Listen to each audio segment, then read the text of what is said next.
तो दोस्तों, अमेरिका ने अब हद पार कर दी है, क्योंकि पहले तो दुनिया भर के देशों पर टैरिफ लगाकर उन्हें फंसाने की कोशिश की और अब दुनिया भर में क्रिप्टो वॉर छेड़ दिया है। और यहां पर भारत सरकार ने स्पष्ट रूप से संकेत दिया है कि क्रिप्टो करेंसीज की नीति का भारतीय दृष्टिकोण पर कोई खास असर नहीं होगा। केंद्रीय सरकार अपनी नीतियों को आत्मनिर्भर तरीके से विकसित करेगी, जबकि दुनिया भर में क्रिप्टो करेंसीज और उसके नियमन की दिशा में विभिन्न रुझान तेजी से बदल रहे हैं। यहां पर भारतीय सरकार वैश्विक परिवर्तनों पर नजर रखे हुए है, लेकिन देश की आंतरिक आवश्यकताओं और सुरक्षा चिंताओं को प्राथमिकता देती है। इस संदर्भ में सरकार का ध्यान सिर्फ वैश्विक रुझानों पर नहीं, बल्कि भारत के आर्थिक और सामाजिक संदर्भ में क्रिप्टो करेंसीज पर भी केंद्रित है। लेकिन सवाल यह है कि हाल ही में अमेरिका द्वारा जो टैरिफ लगाया जाना है, उसका भारत के किन सेक्टर्स पर असर पड़ेगा और क्रिप्टो को लेकर भारत की तैयारी क्या है, आइए समझते हैं आज की इस वीडियो में। लेकिन आगे बढ़ने से पहले इस वीडियो को लाइक करके चैनल को सब्सक्राइब जरूर कर लीजिए, क्योंकि यह आपके लिए सिर्फ 1 सेकंड का काम है, लेकिन इससे हमारी काफी बड़ी मदद होती है। दरअसल अमेरिकी राष्ट्रपति डोनाल्ड ट्रंप ने हाल ही में एक नई और विवादास्पद रेसिप्रोकल टैरिफ नीति की घोषणा की है, जिसके तहत 2 अप्रैल 2025 से भारत समेत कई देशों पर उच्च टैरिफ लगाए जाएंगे। इस कदम का भारत के प्रमुख सेक्टर्स पर गहरा असर पड़ने की संभावना है। खास तौर पर आईटी, फार्मास्यूटिकल्स, ऑटोमोबाइल, टेक्सटाइल और स्टील इंडस्ट्री पर इसका सीधा प्रभाव पड़ सकता है। ऐसे में यह नीति न केवल इन सेक्टर्स के लिए चिंता का विषय है, बल्कि इसके चलते इन क्षेत्रों के शहरों में गिरावट की संभावना भी जताई जा रही है।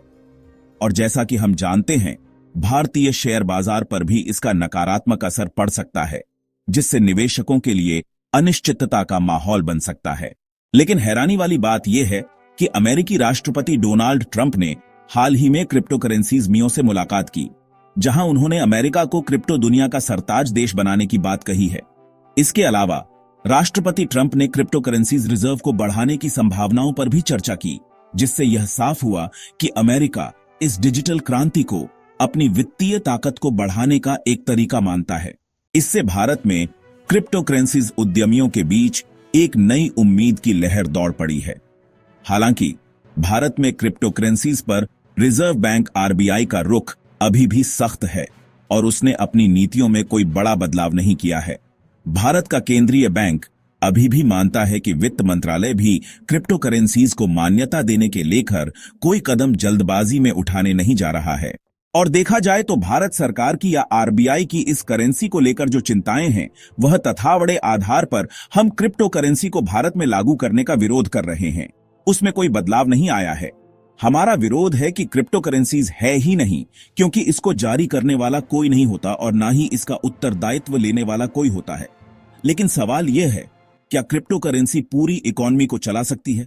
दरअसल जब हम शेयर बॉन्ड्स और केंद्रीय बैंकों द्वारा जारी की गई करेंसी की बात करते हैं, तो इन्हें वित्तीय परिसंपत्तियों या करेंसी इसलिए माना जाता है क्योंकि इनका कोई ना कोई उत्तरदायित्व होता है। उदाहरण के लिए कागजी करेंसी की पूरी जिम्मेदारी केंद्रीय बैंक पर होती है।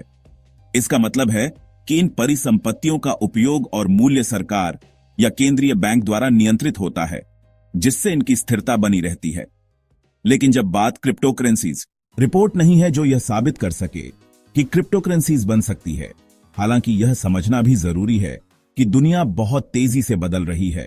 फिर भी भारतीय रिजर्व बैंक आरबीआई का यह रुख अब तक काफी पुराना रहा है और यहां पर भारत के पूर्व आरबीआई गवर्नर डॉ शक्तिकांत दास ने कई बार क्रिप्टो करेंसी को देश के लिए एक बड़ा खतरा बताया है और कहा है कि क्रिप्टो करेंसी को कभी भी वित्तीय व्यवस्था में प्रभुत्व नहीं मिलना चाहिए, जबकि इसके साथ जुड़े वित्तीय और मौद्रिक जोखिम अत्यधिक हैं, जो हमारी बैंकिंग व्यवस्था के लिए भी खतरा पैदा कर सकते हैं। दरअसल आरबीआई के कड़े विरोध के कारण ही केंद्र सरकार को भी क्रिप्टो करेंसी पर अपने विचार बदलने पड़े थे, जबकि इसके पहले केंद्र सरकार की तरफ से वर्ष 2019 में क्रिप्टो करेंसीज वर्चुअल मुद्राओं को प्रतिबंधित करने के लिए कानून बनाने का सुझाव दिया था। ऐसे में अब देखना यह होगा कि अगर आरबीआई की समिति वर्चुअल करेंसी को लेकर कोई बीच का रास्ता अपनाने का सुझाव देती है या कोई और रास्ता अपनाने का सुझाव देती है। साथ ही यह भी देखना होगा कि अमेरिका जैसी बड़ी इकोनॉमी किस तरह से बिटकॉइन या दूसरे वर्चुअल करेंसी को अपने देश में प्रचलन में लाने का रास्ता निकालती है। अगर हम बात करें क्रिप्टो करेंसी की, तो क्रिप्टो करेंसी एक वर्चुअल या डिजिटल मुद्रा है जो केवल डिजिटल रूप में मौजूद रहती है। इसका सबसे खास पहलू यह है कि इसे किसी भी सरकार, केंद्रीय बैंक या नियामक एजेंसी द्वारा नियंत्रित नहीं किया जाता। यह पूरी तरह से एक विकेंद्रीकृत प्रणाली पर आधारित होती है, जिसका मतलब है कि इसमें कोई केंद्रीय प्राधिकरण नहीं होता। क्रिप्टो करेंसीज माइनिंग एक तकनीकी प्रक्रिया है जिसमें सॉफ्टवेयर और हार्डवेयर का इस्तेमाल किया जाता है, और यह प्रक्रिया क्रिप्टो करेंसीज को सुरक्षित और संचालित रखने के लिए जरूरी है, जिसके जरिए नए सिक्के बनाए जाते हैं और लेन देन की पुष्टि होती है, जिससे पूरी प्रणाली में पारदर्शिता और सुरक्षा बनी रहती है।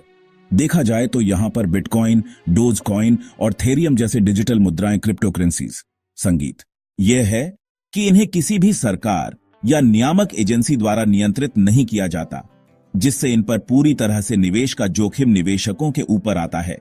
क्रिप्टो करेंसीज चढ़ाव बेहद तेज हो सकता है, जिससे निवेशकों के लिए फायदे और नुकसान दोनों की संभावना बढ़ जाती है। अगर हम भारत की बात करें तो भारत में क्रिप्टो करेंसीज नहीं है, लेकिन इसे लेकर सरकार की नीतियां स्पष्ट हैं।